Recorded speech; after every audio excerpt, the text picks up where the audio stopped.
Okay, good day everyone. So this is the continuation of the part 2 discussion on the patterns and numbers in the nature of the world. So this is the part 2 discussion. Okay, so let's start.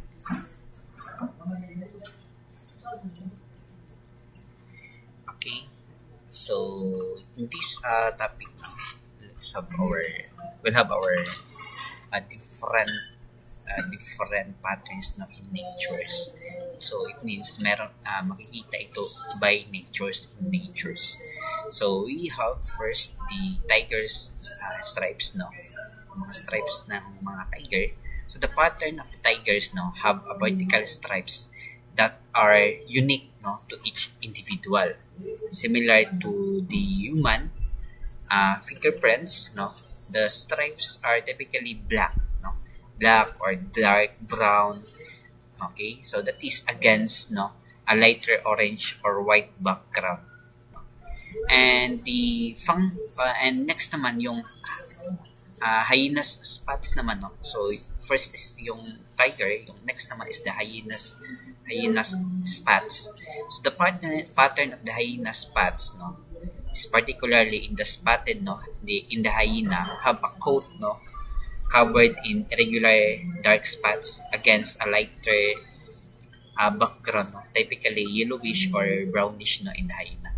So the purpose of the function of the tiger class, no, the tiger is the stripes of the tiger. It helps, no, the tigers blend into their environment, especially in the dense stripe light and shadow of the natural habitats like forest and grasslands. And this camouflage helps them ambush their prey more effectively. Okay, and the hyenas spots, no, the function of this is the spots serve as the camouflage, the same as tiger, and helping hyenas blend into the savanna and grassland where they live. And the pattern can also aid in the social signaling within the hyenas group. No, kung meron silang makikitang pattern na katulad sa kanila, so that is the social signaling within the group of the hyenas. Next naman is yung sunflower. The sunflower seed class, no, as you can see, the sunflower seed, no, are arranged in the spiral pattern, no? Naka-spiral siya. Naka-spiral talaga. With the spirals typically moving into opposite direction. Pa-clockwise yung spiral direction niya. And also counterclockwise naman. No? The number of the spirals in each direction of the sunflower corresponds to consecutive Fibonacci numbers such as 34, no, as you can count, 55 or 55 and 89. So that is the pattern. And the Fibonacci sequence, no, that we can see in the sunflower is a series of numbers where each number is the sum of the two preceding ones. For example, no, 0 plus 1 maging 1. 1 plus 1 maging 2. So that is the sum of the two preceding ones. Yung i-add mo lang yung last nga number. That is the equal of the preceding ones. So in the sunflower, the arrangement of seeds follows this sequence, no? Optimizing the packing of seeds within the flower head. So yun. So next naman is the snail's shell. So the pattern found in the snail shells is a fascinating example of the logarithmic spirals in nature.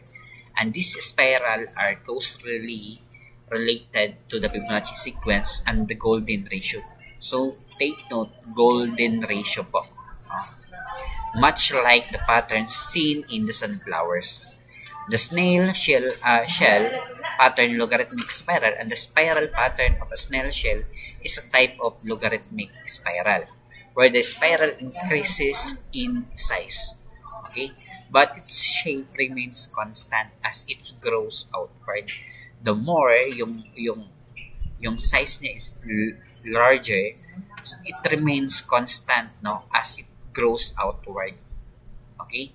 Unlike in the Archimedean spiral where the distance between the turns is constant. No? In a logarithmic spiral, the distance between the turns increases as the spiral moves outward. Okay? The same lang po yung shape niya. No? Kahit maliit pa yung shape niya dito sa loob, okay? Pag lumalaki, the same lang po yung constant number niya dyan. So, by next topic, we'll discuss the Fibonacci sequence and the golden ratio formula and how to derive the golden ratio formula po.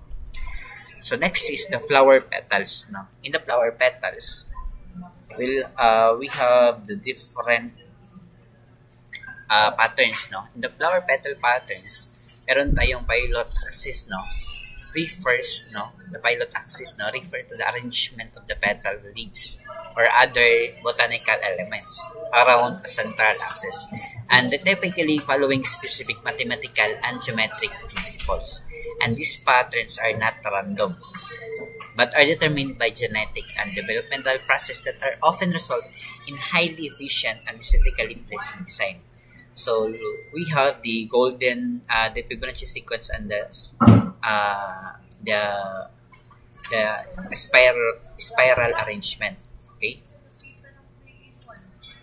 So the Fibonacci sequence and the spiral arrangement, many flowers plus, no, exhibit a spiral arrangement of petals or other floral organs, where the number of petals are often corresponds to Fibonacci numbers for 1, 2, 3, 4, 5 hanggang sa 21 and etc. And the example includes the lilies, petals, pwede siya maging Fibonacci sequence arrangement. No? The lilies, petals, buttercup petals, yung mga DC, di ba? Mga DC. That is example. The spiral arrangement allow each petal to receive a maximum sunlight and exposure for optimizing the plant's photosynthesis and reproductive processes. And meron po siyang golden angle, no?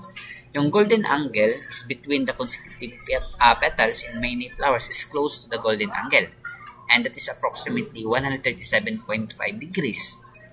And this angle is derived from the golden ratio, a mathematical constant that appears frequently in nature. So by next topics, we're going to discuss the golden ratio.